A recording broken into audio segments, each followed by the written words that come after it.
On today's special edition of You Ask, the editor's cut, subscription culture. It's a thing, and many of us are living through it right now.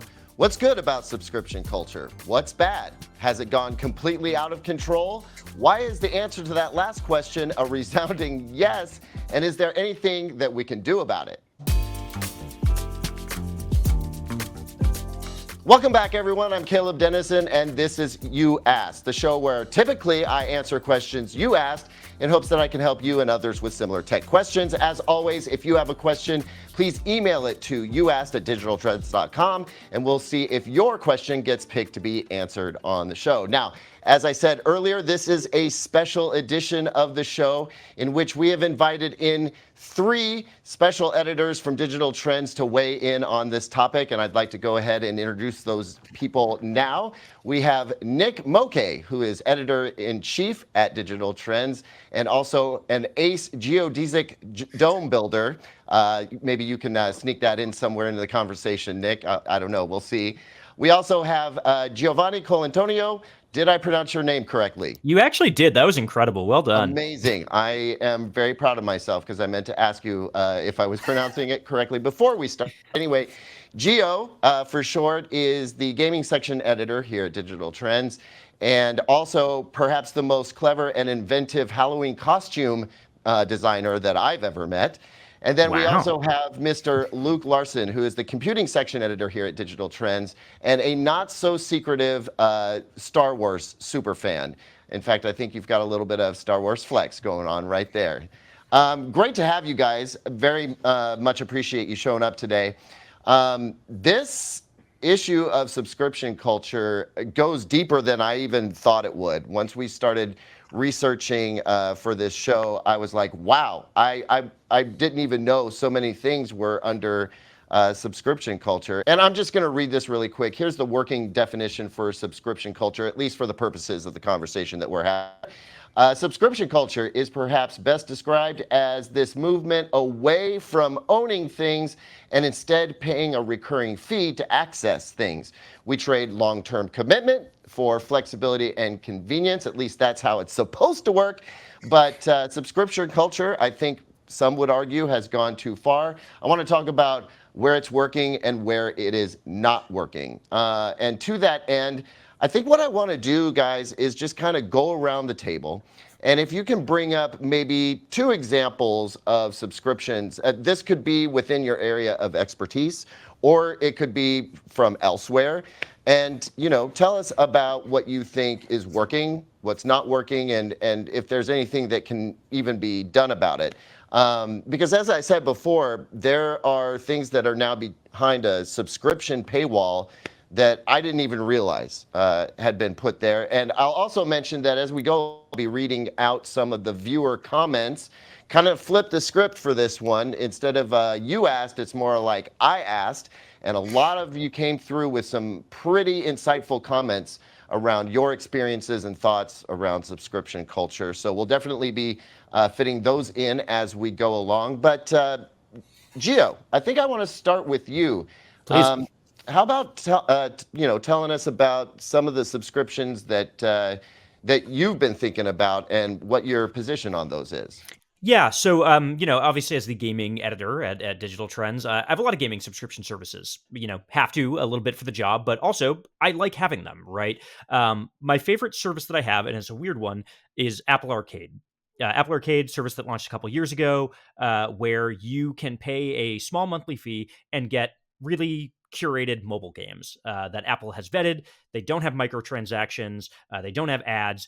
That is the promise of the service. And as someone who's been subscribed to it since it started, it's fantastic, right? Like anytime I want to get a mobile game that I know is not going to be something that is trying to eat money out of me, I can go on that service and find something, and it's curated. It's very high quality. And for me, subscription services, especially media streaming services, which is where I'm coming at it from, are at their best when they feel that way, when they feel curated, when there's a vision to them, when it feels like the company knows what it is going to deliver to you and you are getting exactly what you were signing up for. That is really positive. And there are a couple of examples in that through gaming. I think there's some online service plans, subscription plans from Nintendo, for example, where you sign up, do the monthly fee for their online subscription service. You get the online access, and then you also get some bonuses. You get retro games on their service. You get this, you get that, and it feels like that's fair. That's a fair trade, and the price is good, and I'm getting exactly what I want and a little bit more. So I think for me, it's just about that delivery, right? When people have a clear vision, when they say exactly what you're going to get, and you get exactly what you're going to get, I think it can work and be positive. You brought up Apple Arcade, which I think is a great one. Obviously, Xbox has Game Pass. PlayStation has a subscription service as well. What Steam is, also a subscription service, isn't it? Or no, it's not really, is it? No, Steam's not a subscription service. I mean, Steam is you buy everything, a la carte from Steam. But you still get into weird issues of ownership even with services like that, where do you actually own the things that you're buying? Do you not own the things that you're buying? That's a whole complicated question that intersects, I think, with subscription culture as well. But I think that's kind of like at the heart of a lot of people's frustration about subscription culture is that you don't own the things. And so to make that a little bit more real, I mean, are you ever worried that a game that on Apple Arcade, for example, that you fall in love with, you don't actually own it? What if they decide to take it away? Do you ever worry about that? I do, because it has happened. Apple Arcade delists games from that service all the time, and when they delist games from the service, it's just gone. I mean, it's gone, and it's up to the developer of that game if they want to port it to another platform. And sometimes you release the game and you say, not that many people are interested in this, so it's not worth the effort to put it on another platform. And then that's where it gets difficult. Right now on Apple Arcade, my main thing is I'm playing Balatro, or Balatro, however you want to say it. This poker game that came out this year that's fantastic. I have it on Switch, but got it on mobile because I, again, have Apple Arcade and it was on there. Great. Now I have it on my phone. And there is a real fear that when Apple one day decides to delist that game, which it probably will do at some point, my save data's gone. And there's no way to roll over save data from a game from Apple Arcade, even if they decide to put that game on the App Store, which they are free to do afterwards. And I think it already is on the App Store as well outside of it. I can't move my data over. So it's a really real fear. And for me, it's like I just have to know when to not be precious about these things, right? I try not to get too invested in anything on Apple Arcade, because I'm like, you know what? I'm using this for casual gaming. If a game goes away, I have to make sure that it's not a huge part of my life in any way, right? So there's a little give and take there, and it gets into, I think, I'm talking positively about subscriptions right now. I'll have a lot more negative to say about that when we move to that part of the conversation, for sure. All right. So, I mean, great example, along with, movies and TV shows and music, games has kind of followed that.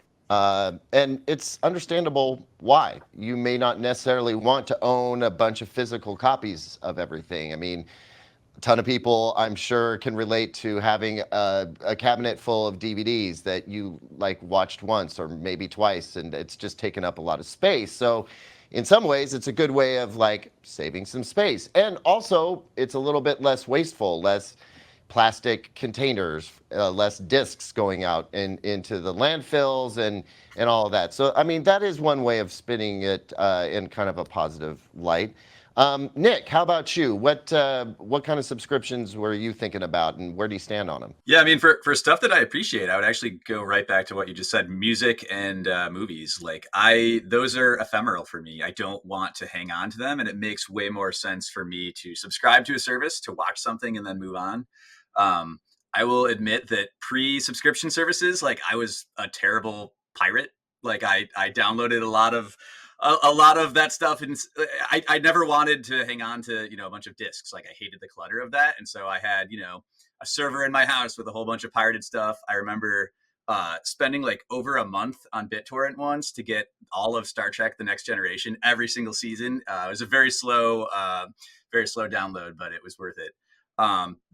That's not necessary anymore. And I'm happy to pay for those things in a convenient monthly subscription. I have Netflix, Hulu, Peacock. And that seems like a fair trade-off for me. Like those, I want to pay those creators. I also subscribe to YouTube Premium, which also I feel like is a little bit expensive, but I really want to support the creators that make all the stuff that I watch on YouTube. And I feel like YouTube Premium is a good way of doing that. Also, I can't stand the YouTube ads, so it helps me out there. So all of those things, all of these sort of like things that I consume regularly, I'm happy to pay a subscription fee for that. I don't want to have to decide piecemeal what I'm buying. I don't want to have to pick out a movie and spend $20 on it. I'd rather just be able to, choose from a subscription service. I think that subscriptions are a major step forward in that regard. And I don't know if we're talking about the negative stuff, but as Gio said, I have plenty of other areas where I think they are a definite step back. Well, Gio tabled his negative one, so let's table yours as well, and we'll come back to it. But before we move on and hear from Luke, I do want to ask you about the FOMO aspect, or maybe more appropriately, FOLO, fear of losing out. Like, that's real. I know a lot of people think about, what if this show that they love is on a streaming service and suddenly it's gone? And where do you go to get it? That's something that you think about, and we know it's possible, but have you ever actually experienced? Yeah, for sure. I mean, I think South Park is probably the biggest one that used to just be free streaming from southparkstudios.com. I accessed it there. And then I believe when Paramount Plus spun up, it went over there. And I just cannot justify going to Paramount, paying for Paramount Plus on top of everything else. So there is a show that I just don't regularly consume anymore because it moved to a platform that I don't want to regularly pay for. That is frustrating. I don't know how to avoid that. I think that I mean, look, I guess I could jump into Paramount for a couple months when I want to watch the few things over there that are of interest to me. I think I've just found I'm terrible at remembering to cancel those things when I'm done with it, and I have done that before and forgotten. So I'm wary of doing the like subscribe and unsubscribe dance, but that is a solution to my problems if I were more disciplined about it. Well, at least it's not like gone, right? Like, yes, it's on a platform that you don't really want to subscribe to. But if you just like had to watch that show, you could subscribe and you could watch it either with or without ads, which is something that we're definitely going to get to here in a second. But let's move on to Luke. Luke, what are you bringing to the table today? Well, if I could get a little personal, I mean, I think like a couple years ago, I think it was, we went down a like, all right, this is getting out of hand. We need to go through, all the things we're subscribed to and start like really evaluating one at a time. And like, are we really using this? Like, can we get rid of this? We got rid of, some of the streaming services. We got rid of Amazon, which is a big one, Amazon Prime. And I think like going through that process made me realize like how much subscriptions, they really obscure like what you're paying for, and like whether or not when you buy something outright, like if you were to go, back in the day, you go buy a DVD of a movie and you know exactly what you paid for it and what you're getting for it.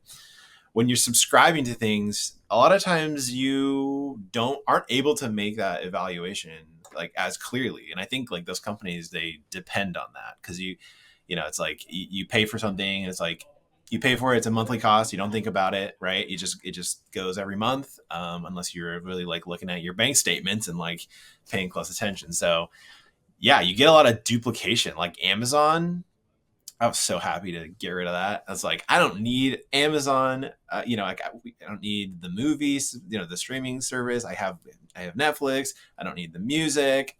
I don't need any of that. And it really just came down to like, am I really going to pay this much for shipping? And it's like, or we could be a little more careful and just like plan out our like Amazon orders a little more, or not shop at Amazon as much, which is my preference. If Luke disappears from the show, we'll know it's because Jeff Bezos sent his army out to Luke's house and abducted him. How dare you, Luke? How could you discard the value of Prime? I don't understand. Yeah, that's what they depend on. It's like, how could you not sign up for this? Like, it just comes with so many things. And it's just like, yeah, a bunch of things I don't use outside of free shipping. So the 2-day shipping or whatever. So that's highly relevant. The idea that it's a value add proposition, right? Like you're going to get a bunch of other things with it. But it kind of turns out that maybe those things aren't actually valuable. That it's the idea of having the access to all the things that it's appealing, but in reality, It's really not. There's actually, I want to read a customer comment here from, let's see, let's go with Botch 3936. I'm okay with a subscription to a music or movie service. What I'm not okay with is paying to use a feature that's built into, say, my car, but I have to pay extra to use it. I'm looking at you, BMW, and that's why I now drive an Audi, just so you know. We also have one from Mohammed, 1023. Subscription culture is insane and is increasingly anti-consumer and quite predatory. If they could, they would stop selling dumb toasters and sell online-only toasters as a service and charge you a monthly fee. Let's not even get into the terms that they add into the end-user license agreements with difficult cancellations and whatnot. Companies are running out of ways to provide value-added products, but just feel as entitled to add more and more revenue. This is where subscriptions come in. And yeah, I think that whole value-added thing speaks to what you just said. There's this weird mentality around like, but I'm getting all this stuff when you don't actually end up using it. But to kind of keep the conversation moving, Nick, let's go back to you. You had a negative subscription experience that you wanted to talk about. And I mean, I don't want to go negative on this show, but I do feel like the underlying tone of all the comments that we got was that people are generally frustrated about them for a number of different reasons. So I want to hear about the one that you're frustrated about and why you're frustrated about it. Yeah, well, I kind of have to agree with Mohammed in that, where subscriptions don't make sense. He made the joke about toasters, right? Which is a joke, but doesn't feel like it's that far off. There's this increasing urge to like cram subscriptions into everything, even when there's no upkeep necessary. And like the car comment, like BMW rolled out heated seats that required a subscription. The heater is made in the seats. Like there is no ongoing cost to BMW of letting you flick them on and off. They just arbitrarily shoved a subscription to that. Those are the infuriating things where it doesn't make any sense. There's not an ongoing cost to the company. Why are you charging me an ongoing cost? With the subscription stuff I like, there's clearly an ongoing cost to Hulu and Netflix. I mean, they have to pay for all that content, not to mention stream it to me. So that doesn't bother me. It's the stuff that where it doesn't make sense where they switched to subscriptions. And a good example of that recently that was driving me nuts is like sometimes I just need a PDF editor to like sign a document and send it off. And every PDF editor wants you to subscribe to a PDF editor's subscription service, which I mean, I need one maybe a couple times a year. And the one that I was using and enjoying the free trial of when they hit me up for the subscription, it was $110 a year to subscribe to Foxit for their PDF editing package. And that just strikes me as absurd. Like I don't need it that often. There are all these tools that I use occasionally that I just want to be able to use occasionally and not pay for 12 months a year. Canva is another one. I think they're a great service. I think that they're absolutely, that product is fantastic, but I need it once in a while. And they try to bundle it as this thing that I need to pay for 24/7. And that just doesn't make sense to me. I hate it when a thing that I need occasionally has switched to subscription services because I just can't make that work. Well, on the flip side of that is something that you need all the time, but it comes bundled with a bunch of crap that you don't. Andrew Kallenberger said, I'm in with streaming subscriptions, but I'm getting really annoyed with music production subscriptions when I only need access to a few plugins that I would gladly pay outright for, like in the past. Now I have to pay annual or monthly costs for 90% of the things there they don't want just for one of the plugins. So, I mean, I think that's another side of this whole frustration coin is that you often are, if you're not paying for something that you only need every once in a while, you're often paying for something that comes with a boatload of stuff that you don't want. And eventually, you'll have spent the same amount of money that it would cost to buy the one thing, and yet you don't own it yet. Gio, what about you? What's your frustration take on subscriptions? Oh boy. Well, bouncing off of that, I mean, the one that drives me the most batty is Adobe. I come from a film background originally, and when I was working on film back in the day, right, it was like I had Final Cut, right, or Vegas, or these editing softwares that I bought or pirated, but we'll say bought for the purposes of this. And I owned it, and I could go to it and do it. Adobe has kind of like monopolized the editing software market in some way, right? Like it is such an industry standard, and if you are going to cut video, you probably like should at least have Adobe just in case, and you have to subscribe to it. There's no way to buy that outright, as far as I know. You have to subscribe to it, and I am only a video editor. I don't need Illustrator. I don't need Photoshop. I don't need this. I don't need this most of the time. I just don't need those things, and you end up paying this huge fee, like you said, for just the one thing that you actually need. And I would gladly just buy it outright. I'd pay a good amount of money. I'd pay however much they want to charge for it that they think is fair, whatever. I'll pay. I'll pay to have Adobe and to edit, but I use it a couple times a year. Like you said, I pop into it. Maybe I just go into it because I want to make a joke, like a Twitter video that is a gag, and I want to just open it and do it. I don't want to paying like $20 a month to do that. You know what I mean? Or whatever it is. I'm not even sure what the amount is, because I think I am unsubscribed from it at this point, and do the thing where I subscribe every 6 months in order to use it, and then hope that I remember to shut it down. So I echo a lot of those frustrations that I think a lot of the commenters here, have voiced. And the other thing about it is I just think that there's a question of sustainability when it comes to these services, because it's not enough for a lot of these services to just offer the thing that you want and have that be it. They always have to be growing, and they always have to be adding stuff. I run into this with gaming all the time. Xbox Game Pass, great service when it started, right? This amount of money, you are going to get a couple of free games a month. And, we're curating and finding some good stuff. Then they're like, ooh, a lot of people are using this. We have to put more stuff on it. We have to put bigger games on it. And we have to buy companies. We have to buy the maker of Call of Duty so that we can put Call of Duty on Game Pass and spend $69 billion to do that, so that we can up the value proposition of this service. And a few months ago, they completely overhauled the pricing structure. Now it is totally confusing. It's wildly too expensive, because they're like, hey, Call of Duty's on the service. That's an expensive game. You can't just pay the, $5 a month or whatever you were paying. It now has to be $20 or something like that. And if you don't want to pay that, here's a really complicated tier structure. That's where it spirals out of control for me. When it turns into like, you had a good idea, it was scoped out appropriately, and turns into like the very American business way of kind of being like everything has to be infinite growth all the time. That's when these things fall apart for me, and that's where a lot of them end up. Yeah, Owen Ashcroft, 8167, kind of echoed that sentiment, and they said this is mostly out of control. There are scenarios where a company continues to incur costs after the sale of a product, while that product continues to work or continues to deliver new features. And in these cases, having subscriptions can make sense. However, where something exists and we're charging a subscription to enable it isn't a good thing, as the company is essentially double dipping with no real additional cost beyond maintaining a system to manage those subscriptions. You inspired me on another one there, Gio, but I'm going to hold on to it because I want to hear from Luke. Luke, I kind of hope you're going to mention one particular subscription, but let's see. What have you got? No, I'm not sure what you're going to say.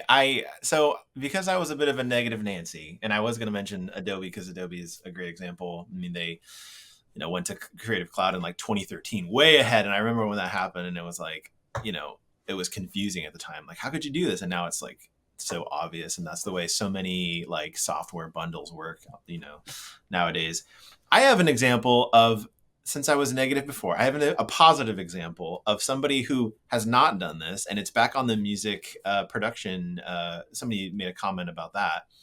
I think they're probably referencing Pro Tools, which is it's one of those industry standard, pieces of software that went to subscription a few years ago. I used to use it, dabble in music production. I used to use that. It went to a subscription, and for like, I am not a professional music producer. I don't use this every day. I don't need it. I can't pay a monthly fee for this. And that's when I bought a little thing called Logic Pro, which costed $200 at the time. This is the best example of this. So $200 at the time.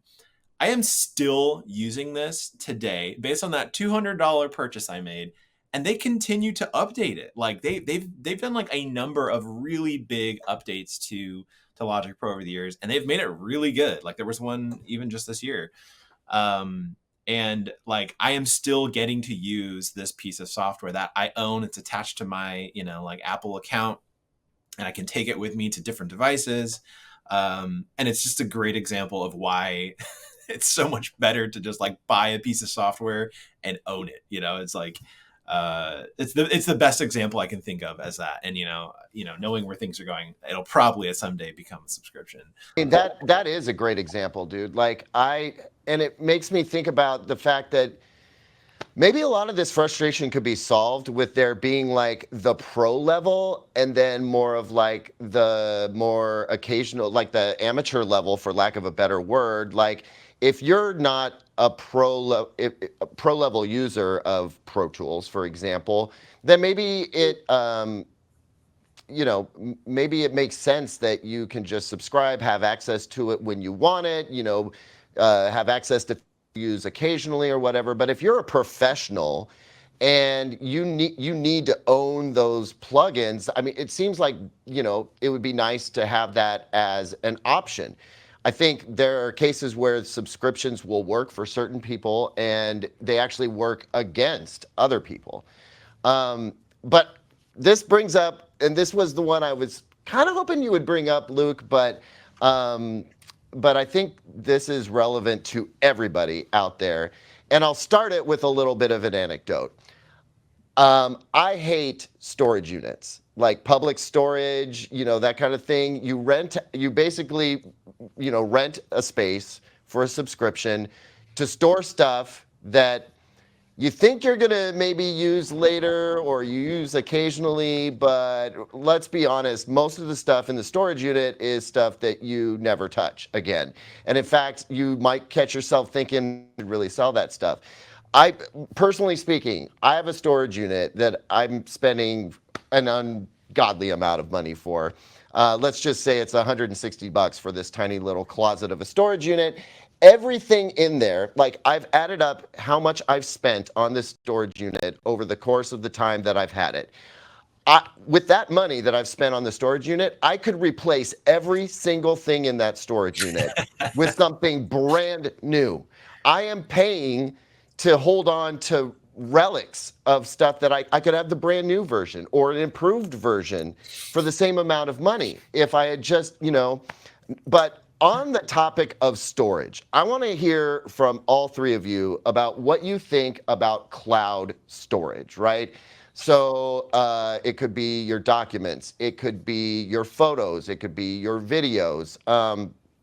These are things where, I mean, it start taking up a lot of space. And so the question becomes, do I have a bunch of like physical hard drives or SSDs that could potentially go south and put my data at risk? Or do I have cloud storage where presumably, those drives will never die. They're backed up. Everything's redundant, right? It's supposedly safe, but technically it's out of your hands, right? And it's hard to imagine, say, Google Drive just falling to pieces, right? But like, what if something did happen and like your entire history of family photos or videos or documents or whatever it is you have stored in the cloud was suddenly unavailable to you, or they just decided that they were going to discontinue the service and now it's incumbent upon you to try and download all of that stuff and store it locally. Anyway, I see both sides of the whole cloud storage argument, but I want to hear from each of you about what you think about cloud storage. Luke, let's start with you. I mean, personally, I do pay for Google Drive and Google Photos. I think it's a fantastic service. It's so much better than I think like what Apple does with iCloud. I think that's a expensive nightmare. I think Google stuff is really good.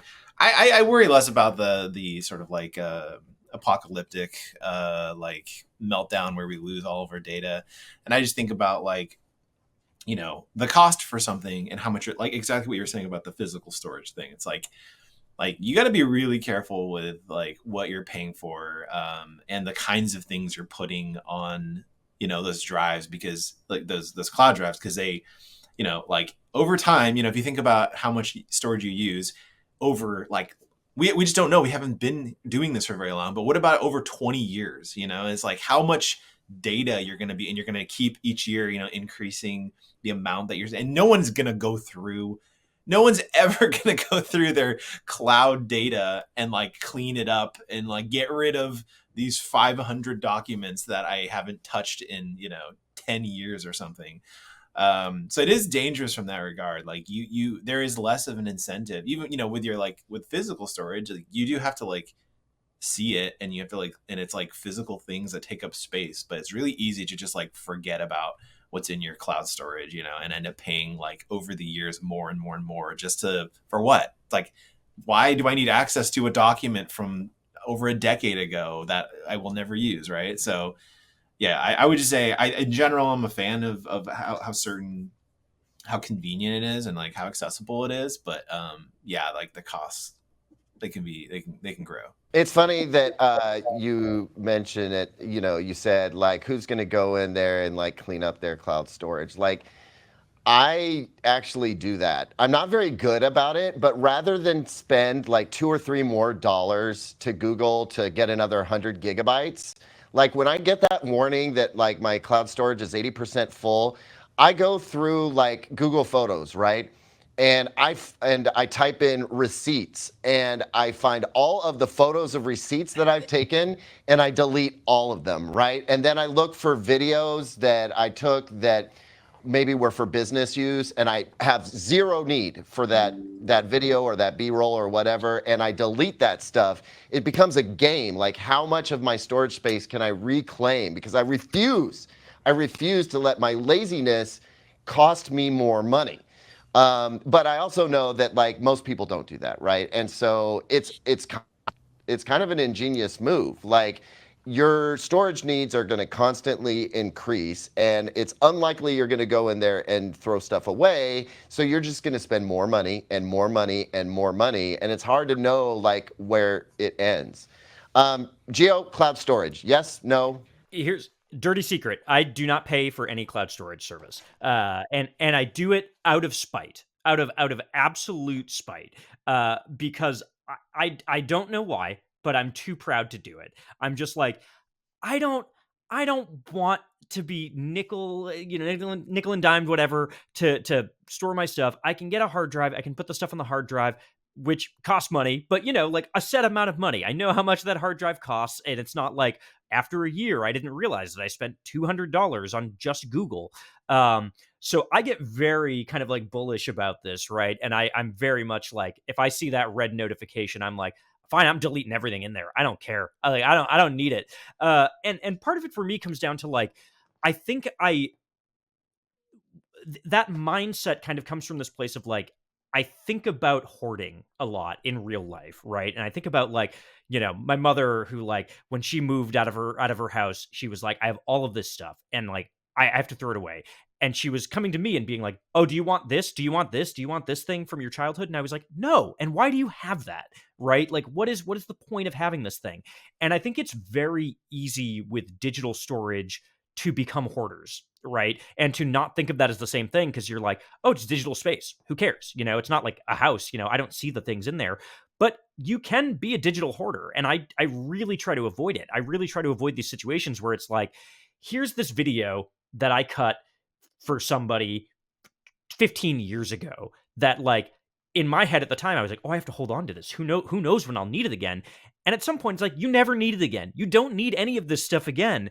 So I try to be really cautious about like, what do I actually need? And if there ever hits a point where I have only the stuff that I need and can't do without, then I would pay for it. But I just have never hit that wall where I'm like, you know what?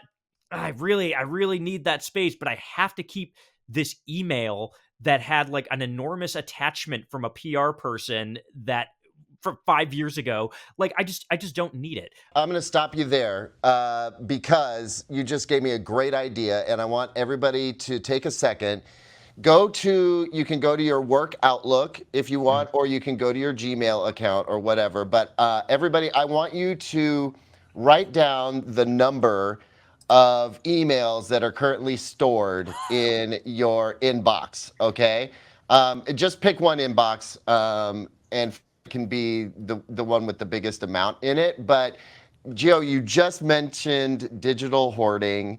I think some of it is not that intentional. It's just you get overwhelmed. Like, but I also understand the liberation that you just talked about, where it's like you see that red line or whatever, and you're like, you know what? No, I won't be a slave. I'm just going to delete it all.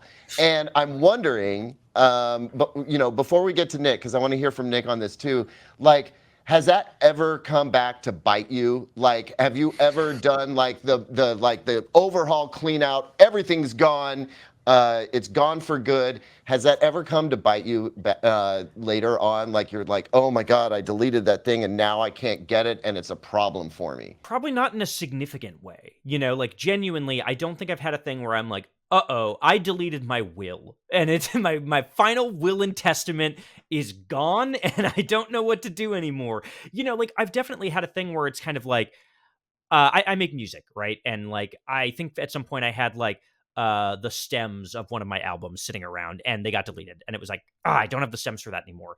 But like realistically, I've never needed them since then. It's just good to have because you never know when it's like, maybe I want to use a piece of an instrumental for something. So like maybe that's happened, but then it's like I just ask the person who has the stems and get them back from them because they're the ones who have everything backed up, right? So it's never bit me. The only one that ever happened where I was like, that's a bummer. I should have backed this up. Was like my friends and I, when we were kids, made a lot of like skits, together, just a lot of videos. And we're like very nostalgic about it and very much like, oh, these things that we did as kids or as teens or even in college. And some of those have gotten deleted. And I've been like, I wish I had just backed this up somewhere, put it on a drive, put it somewhere. So there are those moments of like photo memories or video memories where you're like, I wish I still had that. But at the same time, it's kind of like it's gone. And I'm like, okay, well, it's a bummer that it's gone, but like nothing about my life is actually materially worse for off for it. It's just like this. I still have the memory of doing this thing, and it's there. And I don't know. I guess maybe I'm trying to live in the moment. Maybe that's what I'm trying to do. Dude, I am all for that, and I applaud you. I must admit that I don't have that in me. That fear definitely rules me, and I think that I pay for it in a lot of ways. Speaking of paying for it, let's just take a moment to acknowledge that Rocket Money, their entire marketing campaign is about helping you find subscriptions you don't use or recurring costs that are of no value to you, and then cancel them so that you can save money. I also like the fact that iPhone does this. It gives you some tools to like find attachments and photos that were sent to you and like really old stuff that you haven't touched or used in ages, and just kind of automatically delete them, which I fear using because I'm always worried that it's going to delete something that I actually do want, along with like 99.99% of the stuff that I don't. But at least those do exist. But yeah, the fact that there are entire business models around helping us combat this thing that we're complaining about, I think is kind of telling. I mean, Rocket Money does a lot more. It's an entire financial services app, but when they market it, they're targeting people who have too many subscriptions, who are spending too much money on stuff that they don't use, and they're assisting them getting rid of it, which I think is kind of telling about subscription culture in general. Nick, real quick, what did you have to say about cloud storage? Well, I'm going to answer your question. I have 54,000 emails in my inbox right now in my Outlook. I didn't even look at my Gmail. I'm going to make a prediction and say you win. I only have in my Gmail, I have 9,600. There's a subfolder for promotional stuff that is 14,000. But no, you win. At least you beat me. I think we need to do an entire episode on digital hoarding, and I need Gio's help. He can be my digital Marie Kondo to help me with my situation, because I as you can tell from my Outlook number, it is slightly out of control. I'm in the never delete anything club. I'm in the mindset of it's digital, I don't have to. But as I also do pay for cloud storage, and so I'm literally paying for that. I'm in kind of the same boat as Luke. I use Google Drive. I think it's a great service. I'm happy to pay for it.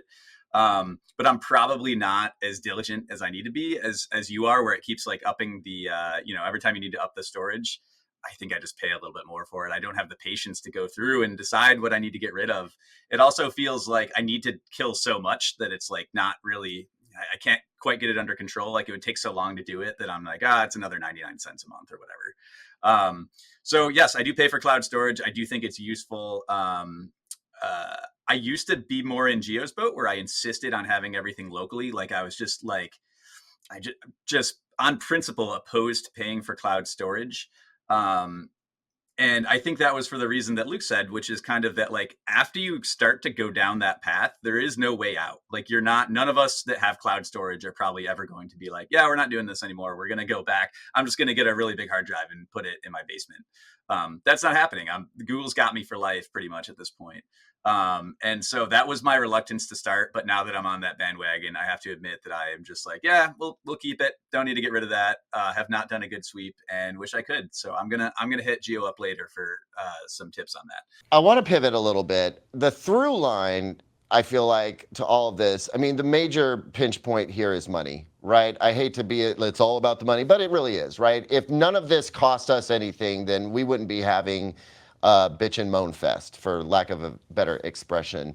And by the way, I feel like I should do an aside here and say that Digital Trends in no way condones piracy. However, with all of that said, it is about the money. And I think that people are frustrated because they're not seeing the value. And I think one of the areas where we see that rear its ugly head the most is around streaming content subscriptions, whether it's your Netflix, your Hulu, Spotify, Apple Music, whatever, right? I think when the whole cord cutting thing started, one of the big appeals of your Netflix and Hulu and whatnot was that you paid a subscription and you could watch content ad-free. And it was that way for a long time. And then they created ad-supported tiers so that you could watch, and the payment wasn't financial, the payment was with your time. So you would watch the ads, but you had a choice. You could pay the subscription, have no ads, or you could watch the ads and not pay a subscription. But now what we're seeing are these mid-tiers where at best you're paying an additional fee to get the ad-free experience, right? So there is the completely ad-supported, but then there's you pay a subscription. Prime Video is the perfect example of this, right? You pay a subscription for Prime in general. It came with Prime Video. You got to watch that content ad-free. Then they said, nope, we're going to pile ads on top of it, and we want you to spend an additional $4 in order to avoid the ads now, when presumably the subscription itself was supposed to cover the revenue that you would otherwise get with ads. Because, I mean, nothing is free, right? And so, like, as digital media publishers, ad revenue is a big part of what keeps the lights on for us. So ads are indeed important. The only way to avoid them is if people give us subscription money instead. But what do you think of this whole situation where it seems like, I mean, would you say that it's just a cash grab? Or do you think that there are real costs associated with running these streaming content businesses that justify having a pay to get out of ads tier in addition to the regular subscription? Nick? I mean, look, I am tempted to say it's a cash grab, but honestly, like, I subscribe to that tier of Hulu where I still get ads, and I have to say, as frustrating as it is, I have the option to pay more, right? Like I'm not, and so the subscription services have at least left us the option to opt out of the ads, and obviously it's frustrating in an Amazon situation where basically the cost of the ad tier is the cost of what the the formerly ad-free tier used to be. I think, Amazon would say, well, look at all the new stuff that we have. We have to pay for all of that. And that's why the cost keeps ratcheting up. It is frustrating that we don't see, as the library keeps getting, every subscription service, the library keeps getting bigger. None of them ever get smaller. So there is this ratcheting effect where I don't think anything is ever going to get cheaper because they keep piling more stuff into it. And that kind of goes back to the bundling thing that we talked about earlier. Like every subscription keeps glomming on additional stuff. And so we get that, the price only ever goes up. And so, yeah, I mean, it is very frustrating when that happens because it feels like there's really no escape hatch other than, okay, I can take the ad tier, but this feels like I'm getting, I'm watching ads at the same price that I used to not get ads. And maybe I'm watching the same shows. It's not like you can decline the additional content. So yeah, I hate the ads obviously, but if I'm being totally honest, like I'm paying for that tier. I have opted into that. Gio, what's your position? Is this just a shameless cash grab, or do you feel like there is some value getting returned to us in ways that maybe we haven't thought of? Let me get maybe a little cynical for a moment here. I feel like we've been so level-headed about all of this that I deserve a moment of cynicism in this, right? Oh, absolutely. Here's the thing, and apologies if this is a tangent from this, but I think it's connected. As is the case with every subscription service, the hardest part is getting you on board with it, right? That first entry point of how are we going to get you in the door to sign up for this? And a lot of services have different ways of doing this, right? Where it's like, hey, here's a really great deal. Xbox Game Pass back in the day, before this recent thing that it did, you could get a subscription for $1 for like 3 months. You could pay $1 for 3 months, and they got you in the door through that, right? I'm sure we've all had subscriptions that started as free trials, like 2 or 3 month free trials, and then suddenly was a thing that we had for 3 years, and we were like, I don't use this. Why am I doing that? I think that there is a business to subscription services that kind of turns into like, how do we sneak you into the door and then make the service worse and worse for you, right? Like, how do we make the service actually sustainable for us? Because the $1 a month or the 3 months of free trial isn't actually sustainable for these companies. So then they get you in the door and they say, okay, now that you're here and you rely on us, and this is a service that is part of your life and is part of your routine, how can we slowly start to make it so that we can actually afford to run this service? And I think that's what happens with something like Xbox Game Pass, right? They did a great job at getting people into it. They did a great job at convincing people that like this is part of your ecosystem. Like you cannot play games without having this because look at how much money it saves you. And then they start saying, okay, so since it's saving you money, you don't mind paying another $5, right? And you're like, oh, I guess not. I guess it still adds up. And they're like, great, thanks, great. By the way, here's a new tier that you have to join now in order to get all the stuff that you wanted. Like that's still fair, right? Because like you use this every day, and you're like, yeah, I guess. And like, I feel like these services are built to have you use them less and less when you get in, but pay more and more. And that's where I see things like what we're talking about here with like the ad tiers, right? Where it's kind of like, you don't mind ads, right? Like you don't mind if you put ads, and you'll pay us more if you don't want ads, right? It all feels a little cynical to me. It all feels a little bit like a business strategy that's sort of like, we got you on the line, and now we can just reel you in until you're on the boat and you can't get off. And yeah, I don't know. That's where I kind of get into like the dark side of this, where you have to remember that like,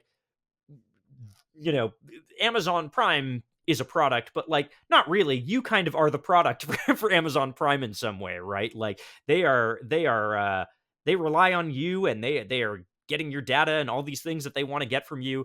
And I think it's just important to keep that in mind. And with with ad services like that, I think it's fair to be critical, and say, why does it work this way? And is this really benefiting me? Or am I in this mindset of, well, yeah, that's fair, I use this thing because like that's what they want you to think, right? Yeah. Luke, what's your take on this? Just, shameless cash grab. Is there some value there? Do you think that there's any way to put any of this in check? Well, I'm gonna.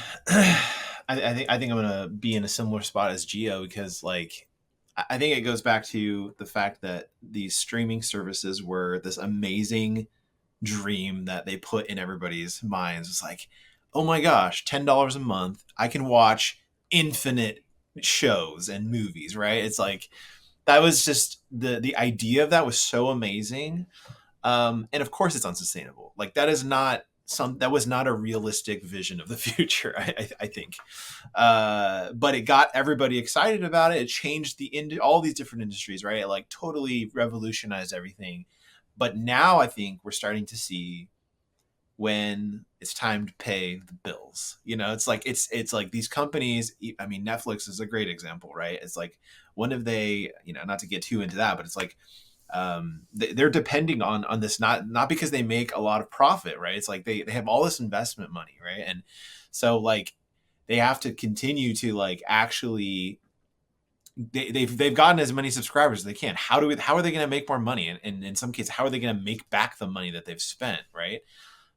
So I think we're starting to see the dial switch to the other side, and it's like we're starting to see the real cost of all these things that we enjoy, and that's when it comes to like we're gonna hit another kind of moment in time where it's like, okay, the industry is gonna have to change again because like it wasn't ever sustainable, I don't think, and so what happens next, like what like ad tiers, like those are examples of small things that are happening, but like I mean, on like the movie side, I think like companies are starting to like, hey, we need to get people back into movie theaters again, right? It's like Disney is like starting to be like, hey, like if you brought up Star Wars, so I'm going to bring it up.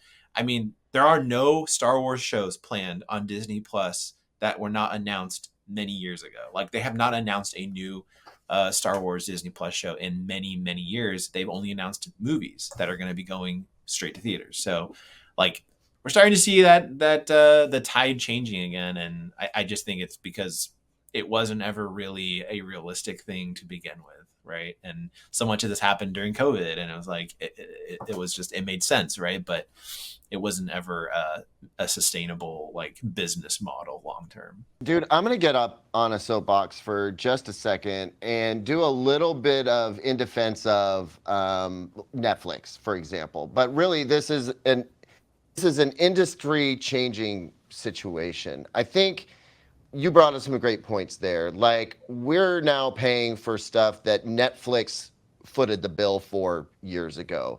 We wanted, I know a lot of people wanted a change to how, like, movies and TV shows were made. They didn't want them made by the same old guard that's been making the same formulaic stuff for years and years and years. And what Netflix did was they invested a ton of borrowed money into creating their own studio, and they started making their own content. And frankly, they weren't playing by all of the old Hollywood rules, and we've been eating that content up. And unfortunately, it's time to pay the piper. Like, eventually, they fronted the money, and the investment and all of the work. And now it's time to pay the bill for that. We got was like really great content and more varied content from a lot of different places, and some of the power that was once held exclusively by Warner Brothers and Sony Pictures and Disney, as examples, is now kind of being spread out, and that stokes competition. And I mean, we saw it happen. There was literally too much good stuff to watch. Like, it was really hard to decide what to watch. And so I think that we got the value a while ago, and now we're kind of paying for what we already got to enjoy. It was never a sustainable model the way they started it. Eventually we would have to pay for it. I think the question of here really is where is the value? And what we're really upset about is when the value goes away. Which kind of touches on what Gio's talking about. Oped in, when we got you on the hook to start winding things back, taking things away, giving us less for the money that we're spending, asking us to spend more with presumably no additional benefit. It's not just about covering for inflation. That is an actual money grab. I don't think subscriptions are bad as a rule. I think the way they're being abused is bad. Like, I have a subscription to an auto repair garage, right? I pay a monthly fee, which helps them kind of keep their business sort of sustained over time. And I get unlimited oil changes. They don't charge me extra for light bulbs that burn out. They don't charge me for flat repairs. They'll do free tire rotation. I mean, all I have to do is take my car into the garage twice in 1 year, which you should absolutely be doing anyway. And I'm spending less over the course of a year through that subscription than I would if I just took the car in a couple of times and, to say a Jiffy Lube and paid what they were charging. To me, that represents some really good value in the subscription space. But I think what's really frustrating people right now is that we're spending more and more money and we're getting less and less back for it. And I guess I want to kind of wrap up the show with kind of a tough question. Like, we like to vote with our wallets in order to inspire change, which can be really difficult, but it's one of the few tools that we have as consumers is to say, no, I'm just going to do without. Do you think it's possible for us to do that? Can we affect change in the subscription space by voting with our wallets? Or are the things that we need gate-kept and kept behind a wall to the point where we don't have any more power? No, I think we absolutely can. I mean, that's been on my mind for the latter half of this conversation is I'm thinking as soon as I get off this call, I think I actually have a few things to cancel. Like after talking with you guys, I think there are absolutely some things that I can pare out of my life. And look, I mentioned earlier cloud storage. I'm not going to cancel my Google Drive. I'm not going to try to download terabytes of data and find a better way to store my photos than Google Photos. Like that's just, I am locked in on that. But there are subscription streaming services that, I'm not watching very often. There's a to-do app that I don't think I'm getting great value out of. It's $5 a month, which seems like a lot for a to-do app. I think I'm going to find a different one. Like, I think there are absolutely, if we look at what we're spending on subscriptions, probably have things that we can cancel. And to your question, Caleb, of like, can that affect change? I mean, absolutely. I mean, the companies that are feeling that those unsubscribed are either going to offer a better product or they're going to lower the price on what they have. I don't think this is a hopeless situation. I think that we all need to be a little bit more discerning. And as we mentioned earlier, it is hard to do that because part of the business model of these companies is that they get you and then you kind of forget about it. And I do think that's predatory, but if we're more attentive as consumers, like there is a way out of that. Maybe not en masse, but like individually, we can all sort of take control of our subscriptions and be more attentive to them and pare away the ones that are just kind of floating by on our money. Awesome. Thanks, Nick. Luke, you're next, and you don't get to escape disclosing how many emails are in your inbox. So give us your digital hoarder score, and then tell me if you think there's hope or if we're just basically kind of screwed. Nick got me. I'm at 10,513 on Gmail, so I made it under the what was it, 15,000? 54. Oh my god. I already put myself out there at the beginning of the show about, like what we've been doing at home to kind of cut back on this. So obviously it's totally possible. And I just want to, for the listeners out there, it's totally possible to get rid of that Amazon Prime account. It's not the end of the world. You don't really need 2-day free shipping all the time. You can wait a couple extra days. So yeah, totally possible. And like I even am the type that I do the pay for a show that I want to watch for 2 months, and once it's run its course, I unsubscribe, and I put it in my calendar, unsubscribe from Disney Plus on this day, and then that's how I do it. And so I think it's possible, and I like thinking like that because then I'm more like I paid $20 for this show and to enjoy it, and sure, maybe I snuck in some episodes of Mickey Mouse Clubhouse for the kids. Like I can actually evaluate my purchase better in that way rather than it just being an ongoing thing. So I think it's totally possible. I think I highly recommend actually like sitting down and evaluating whether or not you use all these things and paring it down to just like what you really can't live without. And it's actually worth even trying. Like you think you can't live without something, and then you actually try it, and maybe it turns out it's not actually the biggest inconvenience in the world, and it's actually like yeah, I lived most of my life without this thing. I can probably, go back to that. So, yeah. Yeah, I appreciate all of that, Luke. I think, one of the things that we always try to do at Digital Trends is, talk about both sides of any issue, where it's working, where it's not, and also not just complain about something, but maybe propose solutions. And I think some takeaways for everybody out there listening is take a hard look at the subscriptions that you're paying for, whether you kind of do that manually or you use a service like Rocket Money, and see if you can't pare it back.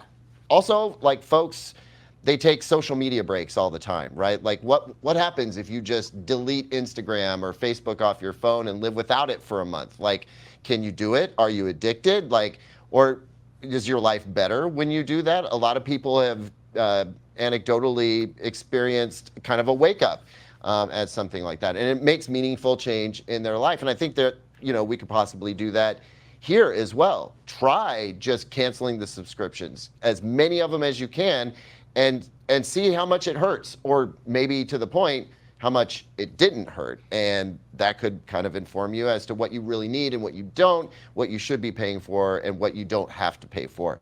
Gio, any parting thoughts? Like, do you have any advice for folks on this, especially as the person who refuses to pay a subscription at every turn? I refuse. Honestly, just to echo Luke's thoughts, especially, I think a lot about content streaming services because that's my life, right? Game services. I think in tandem with sort of like, oh, am I using this?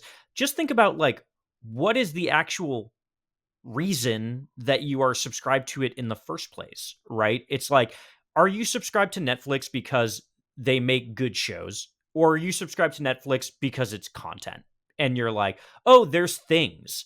And I think that's a part where you have to like take a really long, hard look at yourself and be like, am I susceptible to just sort of like this content slop world, where it's like, look, I've been subscribed to Netflix for a while, right? And I subscribe to it specifically because Netflix games throw some games up on there every once in a while that I actually play. And I'm like, that makes sense for me. If I was just subscribed for the video on Netflix at this point, like at some point it would have made sense. It would have been like, oh yeah, like they're putting films like Roma on there that I really like. Now it's just Love is Blind. That's it. You're subscribing to Netflix and you're getting Love is Blind. That is content? Yes. And you are getting content. Is that content the thing that you actually are there to pay for? And if the answer to that question is yes, excellent. And I love Love is Blind. Let me put that on the record. Great show, and I will pay for it. But like, if that is not what you want to be watching, then ask yourself, like, am I just subscribed to this service because it is content? Or am I subscribed to the service because there is specific stuff on it that I want to watch? And I think that'll make your life a little bit easier when it comes to kind of figuring out what can I cut and what power do I have. Just don't, just don't consume things just for the sake of consuming them. I feel like you're ignoring Squid Game, and how dare you? That's fair. That's fair.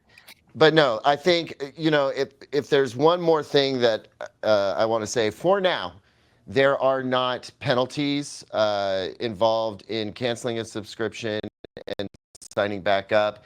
I mean, I suppose if you're grandfathered into something and you cancel it, then you're not going to get that grandfathered in price anymore. But yeah, I would encourage people to consider the fact that maybe they don't need Netflix or HBO Max or Disney Plus all the time. Maybe you only need it long enough to enjoy that one show or two shows that you're really excited about. And then you can cancel it and pick it back up later. Like, just because it is available for subscription doesn't mean you have to subscribe all the time. Some people pick up subscriptions at certain times of the year because they want that info, and then, once the election is over, you can ditch your New York Times subscription or whatever. So yeah, I think it's really I think it's great that we took a second to talk about this, recognize it for what it is, look a little bit deeper, and talk about like what, if anything, we could do about it.